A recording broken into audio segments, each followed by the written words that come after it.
पूज्याय राघवेन्द्राय सत्यधर्मरथाय च भजतां कल्पवृक्षाय नमतां कामधेनुवे कृष्णाय वासुदेवाय देवकी नंदनाय च நந்தகோபகுமாராய கோவிந்தாய நமோ நமஹ. ஐந்தாவது வேதம் என்று போற்றப்படும் மகாபாரதம் பார்த்து வருகிறோம். தர்மத்தின்படி கிடைக்க வேண்டிய ராஜ்யத்தை பலமுறை கேட்டும் தர மறுத்தனர் கௌரவாதிகள்.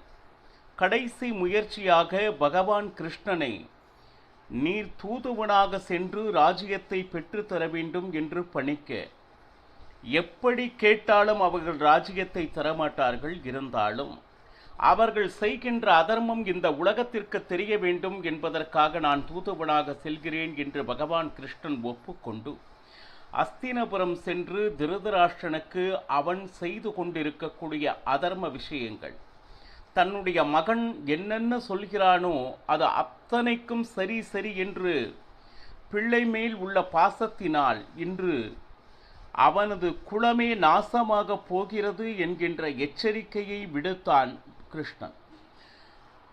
அவரை தொடர்ந்து பாருங்க, பரசுராமன், கண்வரிஷிகள், நாரதர், காந்தாரி உட்பட எவ்வளவோ நல்ல வார்த்தைகளை துரியோதனனுக்கு கூறியும் எதையும் கேட்க தயாராக இல்லை துரியோதனன். மாறாக பகவான் கிருஷ்ணனையே கட்டி போட திட்டம் தீட்டினான். இந்த விஷயம் சாத்தகி மூலமாக கிருஷ்ணனுக்கு தெரிந்தவுடன் தன்னுடைய விஸ்வரூப தரிசனத்தை காண்பித்தான். பக்தர்கள் கண்டு மகிழ்ந்தனர். வேறு வழியே இல்லை இவர்களிடம் பேசி நிச்சயமாக இதற்கு தீர்வு யுத்தமே என்று பகவான் கிருஷ்ணன் கிளம்பி குந்தியை சந்தித்து உன்னுடைய மகன்களிடம் சொல்ல வேண்டியது ஏதாவது இருக்கிறதா என்று கூறும் பொழுது மிகப்பெரிய உபதேசத்தை கொடுத்தால் குந்தி. அந்த உபதேசத்தை கிருஷ்ணன் மட்டுமல்லாமல் பீஷ்ம துரோணர்களும் கேட்டு துரியோதனிடம் இன்னும் நாங்கள் இருப்பது கொஞ்சம் காலமே என்று துரியோதனிடம் சூச்சகமாக, அதாவது யுத்தத்தில் நாங்கள் நிச்சயமாக பிழைக்க மாட்டோம் என்பதனை கூறியும் துரியோதனனுக்கு புத்தி வரவில்லை. இப்போ எவ்வளவோ நல்லவர்கள் கூறியும் அப்போ வேறு வழியே இல்லை அப்படின்னா யுத்தமே இதற்கு தீர்வு. அதை தடுப்பதற்கு எவ்வளவோ முயற்சிகள் பாண்டவர்கள் மேற்கொள்கின்றனர். ஆனால் அதில் எந்த பிரயோஜனமும் இல்லை.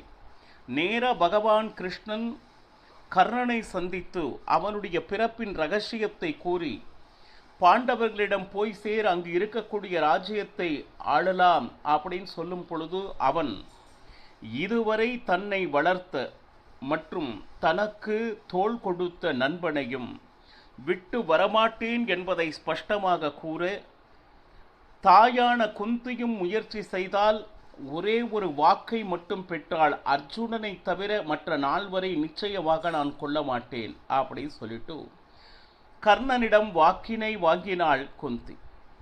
நேரா உபப்ளாவக நகரத்திற்கு வந்து பாண்டவர்களை சந்தித்தான் பகவான் கிருஷ்ணன். இங்கு என்ன நடந்ததோ அதனை பாண்டவர்களிடம் கூற இதற்கு மேல் வழியே இல்லை என்கின்ற ஒரு நிலை வரும் பொழுது இன்னும் 7 நாட்களில் யுத்தம் நடக்க இருக்கிறது என்பதனை அறிந்து கொண்டு நேரா குருக்ஷேத்திரத்திற்கு வந்து, அப்போ 7 அக்ஷௌணிகள் பாண்டவர் பக்கம் இருக்கின்றது இல்லைங்களா? அப்போ அவர்களெல்லாம் ஓய்வெடுக்க உணவு எல்லாத்துக்கும் கூடாரம் அமைக்கின்ற பணியினை, அது மட்டுமில்லாமல் அருகில் இருக்கக்கூடிய நதி இருக்கிறதா, ஏன்னா நீர்நிலை கண்டிப்பாக அவசியமாக ஹிரண்ய நதி அப்படின்னு சொல்லிட்டு அங்கு ஓடிக்கொண்டிருந்தது. அந்த கூடாரங்களை எல்லாம் அமைத்து பிரம்மச்சரியத்தில் இருந்து கொண்டு தான தர்மங்களை செய்தான் தர்மராஜன். இப்போ இந்த நேரத்தில் எப்படி பாண்டவர்கள் ஒரு பிராமணரையும் கிருஷ்ணரையும் தூது அனுப்பினார்களோ அதே போல துரியோதனன் சகுனியனுடைய மகனான உலூக்கனை தூதுவனாக, பாருங்க, தூதுவனாக அனுப்ப துரியோதனன் பாருங்க தேர்வு செய்த ஆள் யாருன்னா சகுனியனுடைய மகன். சரி, தர்மராஜனை பார்த்து இன்னும் நீ சத்திரியன் போலவே நடந்து கொள்ளவில்லையே, எவ்வளவு அவமானம் நடந்த பொழுதும் யுத்தத்தை கண்டு பயப்படுகிறாய் நீ அப்படின்னு சொல்லிட்டு தர்மராஜனையும் பகவான் கிருஷ்ணனையும் எவ்வளவு ஏளனப்படுத்த முடியுமோ. பீமசேனன் வெறும் பேச்சுக்குத்தான் லாய்க்கு, பிரதிஜை செய்வதால் எந்த விதமான பலனும் இல்லை. அந்த பிரதிஜையை நிறைவேற்றும் என்றால் யுத்த களத்திற்கு வென்று போராட வேண்டும் அப்படின்னு சொல்லிட்டு இதுவரை தர்மராஜனையும் பகவான் கிருஷ்ணனையும் பீமசேனனையும் துச்சமென நினைத்து வெறும் பேச்சிற்குத்தான் லாய்க்கு, யுத்தத்திற்கு கொஞ்சம் கூட நேரில் வந்து சந்திக்க வேண்டாமா எங்களுடைய வீரத்தை என்று வீராவேசமென அந்த பேச்சை அனுப்பியிருந்தான் உலூகனிடம். அது மட்டுமா அப்படின்னா, விராட்டராஜன் திருபதராஜன் 2 பேருமே வயதில் மிக மிக மிக உயர்ந்தவர்கள். அப்போ அவர்களை பார்த்து நீ சொல். உலூகனிடம் துரியோதனன் சொன்ன வார்த்தைகள் பாருங்க. இவ்வளவு நாட்கள், இவ்வளவு வயதாகி எவ்வளவு தர்மத்தின் படி பரிபாலனம் செய்து வந்தீர்கள், போயும் போயும் இப்பொழுது பாண்டவர்களுக்கு வேலைக்காரர்களாக ஆகிவிட்டீர்களே, வெட்கமாக இல்லையா? பாருங்க, துரியோதனன் வயது என்ன, விராட்டன் திருபதராஜனுடைய வயது என்ன, கொஞ்சம் நினைச்சு பாருங்க. பாண்டவர்கள் தர்மத்தின் பக்கம் நிற்கிறார்கள் என்கின்ற எண்ணத்தினால்தான் அவர்கள் பக்கம் இவர்கள் இருந்து கொண்டு இருக்கிறார்கள். ஆனால் இவர்களது எண்ணத்தை புரிந்து கொள்ளும் அளவிற்கு துரியோதனனுக்கு புத்தி இல்லை. அப்போ போயும் போயும் உங்களுக்கு வேற யாரும் கிடைக்கலையா, யார் பக்கம் நின்று யுத்தம் செய்ய வேண்டும் என்கின்ற அறிவே உங்களுக்கு இல்லையா? பாருங்க, தர்மராஜன் எதற்கும் லாயக்கு இல்லாதவன். அப்போ உங்களுக்கு மானம் மரியாதை இருக்கிறது. அவன் எப்பொழுதுக்கும் யுத்தத்திற்கு தயாராக இல்லை. சாந்தி சாந்தி என்று எப்பொழுது பார்த்தாலும் தயை காண்பிப்பவனிடம் ஒவ்வொரு அக்ஷௌணியை சேனையை கொடுத்து விட்டு விராட்டனும் திரௌபதனும் புத்தி கெட்டத்தனமாக நடந்து கொண்டிருக்கிறார்கள் அப்படின்னு சொல்லிட்டு அவர்களுக்கும் சரி. அது மட்டும் அல்லாமல் பாருங்க, தர்மமாக தாமாக வந்தவர்கள் இவர்கள். யாரையும் பாண்டவர்கள் நீங்கள் எங்களுக்கு உதவ வேண்டும் அப்படின்னு சொல்லிட்டு யாராச்சும் வந்தார்களான்னா இல்லை. பாண்டவர்களை தேடித்தான் இந்த 7 அக்ஷௌணியும் வந்தது. ஆனால் மாறாக துரியோதனனுக்கு அந்த 11 அக்ஷௌணியும் இவன் தேடி சென்று பெற்றான். இப்போ அடுத்து அர்ஜுனனை அந்த பகடையாட்ட சமயத்திலே உன்னுடைய மனைவியான திரௌபதியை எவ்வளவு அவமானத்தை நீ பார்த்து கொண்டிருந்தாய். இப்பொழுது என்னமோ காண்டீபதாரி அப்படின்னு சொல்லிட்டு மிகப்பெரிய பெயர் பெற்றிருக்கிறாய். எங்கு போச்சு அந்த சபையில் அந்த காண்டீபத்தினுடைய மகிமை? கை கட்டி வேடிக்கை பார்த்து கொண்டிருக்கிறாய். காண்டீபம் உன் கையில் இருந்து என்ன பயன்? 12 வருட வனவாசம், 1 வருட அஞ்ஞானவாசம், அதில் எந்த விதமான மறுப்பேதும் சொல்லாமல் அதை அனுபவித்தவன் அல்லவா நீ? கொஞ்சம் கூட ஆண்மை உள்ளவன் தன்னுடைய மனைவிக்கு இப்பேற்பட்ட அவமானம் நடக்கும் பொழுது கை கட்டி வேடிக்கை பார்ப்பானோ? அதுவும் சத்திரியனாக இருந்து கொண்டு அப்படின்னு சொல்லிட்டு பாருங்க. ஒரு கணவன் ஒரு தைரியம் மிகுந்தவனாக இருந்தால் கை கட்டி வேடிக்கை பார்க்கும் நிலைமை ஏதாவது சத்திரியன் இருக்கட்டும் ஒரு கணவனுக்காவது வருமா? இப்போ இது எல்லாம் பாருங்க, பகவான் கிருஷ்ணனையும் பீமசேனனையும் தர்மராஜனையும் அர்ஜுனனையும் எப்படியெல்லாம் தரம் தாழ்த்தி சொல்ல வேண்டுமோ அது அத்தனையும் சொன்னான். அதையெல்லாம் கேட்டுக்கொண்டு உலூகன் நேராக வந்தான் உபப்ளாவ நகரத்திற்கு. வந்தவுடன் என்ன சொல்லுது, நமஸ்காரம் செய்தான் தர்மராஜனை பார்த்து. துரியோதனன் என்னிடம் சில விஷயங்களை சொல்லி அனுப்பி இருக்கிறான். நான் தூதவனாக வந்தவன், என்னை ஏதும் செய்யக்கூடாது அப்படின்னு சொல்லிட்டு முதலேயே என்ன சொல்லுது, நான் சொல்லக்கூடிய விஷயங்கள் எதுவுமே நல்லதாக தெரியவில்லை, கெட்டவனுக்கும் தெரிகிறது இந்த வார்த்தைகள் தவறு என்று. முதலே கோபம் வந்து என்னை ஏதாவது கொன்றுவிட்டால் என்கின்ற பயத்தோடு ஆரம்பிக்கிறான் உலூகன். சரி, இப்போ இவ்வளவு நடந்த பின்னாடி எங்களால் சும்மா இருக்க முடியாது. பீஷ்மர் துரோணாச்சாரியார் இவர்கள் முன்னாடி நீங்கள் போருக்கு வந்தீர்கள், ஆனால் அவர்களுக்காக பயந்து கொண்டுதான் நீங்கள் இதுவரை போர் பக்கம் வராமல் இருக்கிறீர்கள். அவர்கள் இச்சா மரணிகள். நீங்கள் வெறும் வார்த்தைகளை, யுத்தத்திற்கு பயப்படுபவர்கள் நீங்கள். அது மட்டுமல்லாமல் என்னுடைய வீரத்தை இதுவரை பார்த்ததில்லை. சொல்றது யாரு? துரியோதனன். என் முன்னாடியும் பீஷ்மர் முன்னாடியும் துரோணர் முன்னாடியும் உங்களுக்கு போர் புரியும் ஆண்மை உங்களிடம் இல்லை. அதனால தான் வெளியே நின்று ஒரு 5 ராஜ்யத்தாவது குடு என்று என்னிடம் கெஞ்சிக் கொண்டு இருக்கிறீர்கள். யுத்தம் செய்யும் அளவிற்கு ஆண்மை இருப்பவர்களாக இருந்தால் இந்நேரம் யுத்தத்திற்கு வந்துவிட வேண்டியதான யுத்தத்திற்காக பயப்படுபவர்கள் நீங்கள். அது மட்டுமல்ல, இவ்வளவு அவமானத்தை சகித்து கொண்டு இன்னும் தர்மராஜன் சாந்தி மந்திரம் சொல்லிக் கொண்டு இருக்கிறான்.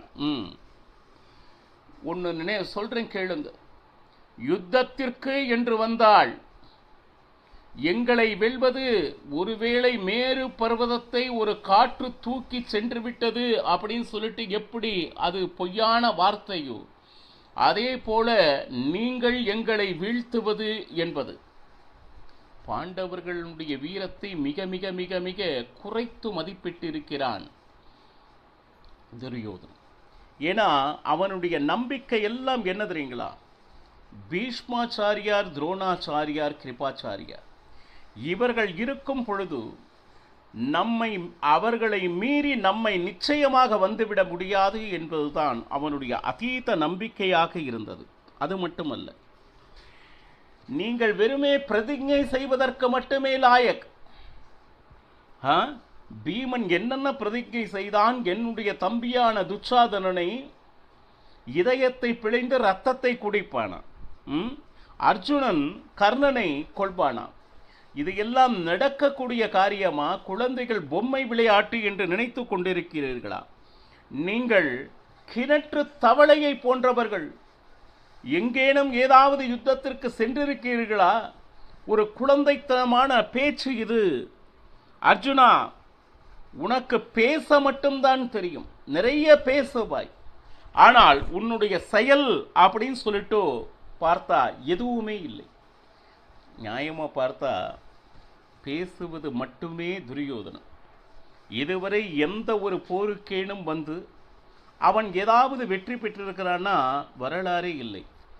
ஆனால் அர்ஜுனன் ஒருவனாக நின்று விராட்ட நகரத்தில் கௌரவாதிகள் அத்தனை பேரையும் விரட்டி அடைத்த வரலாறு இருக்கிறது. அதை மறைத்து விட்டான்.